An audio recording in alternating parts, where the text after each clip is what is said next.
Joseph Black serving less than 20 months after pleading guilty to two separate gun charges. It was part of a deal that he received from City State's Attorney Marilyn Mosby's office.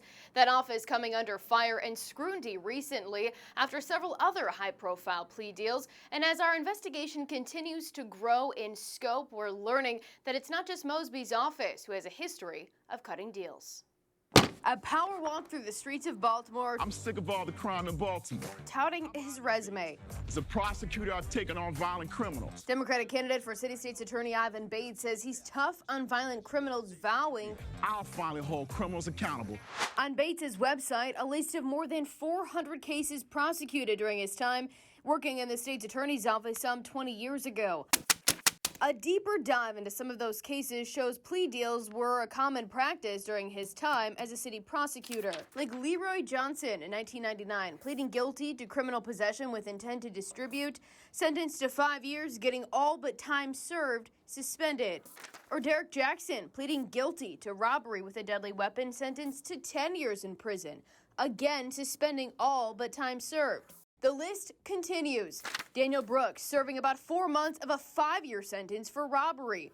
Purcell Holland, guilty plea for robbery with a deadly weapon, getting sentenced to 12 years with 11 years, 7 months, and 22 days suspended. You start seeing patterns where leniency is the go-to and everybody seems to get off, and that those same people are going on to commit more and more dangerous crimes.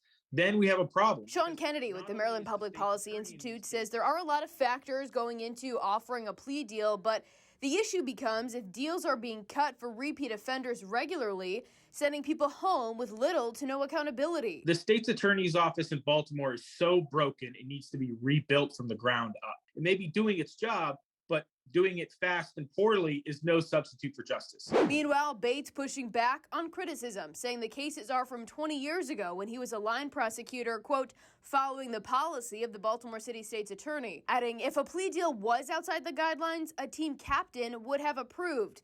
There have been numerous changes in guidelines over the past 20 years, therefore I would need to see the case file to discuss. These cases represent only 1.6% of my cases because I have more courtroom experience than any other candidate. While Bates says the cases we asked about specifically only make up a small portion of the plea deals and the cases that he's prosecuted, our analysis shows it's actually much larger.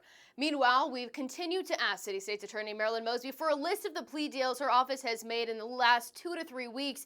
Those requests continue to go ignored. Our questions are trying to get some sort of information from the office, some transparency about what is happening not just in the top prosecutor's office, but in courtrooms across the city. Those questions going ignored, the office shielding the public from that information.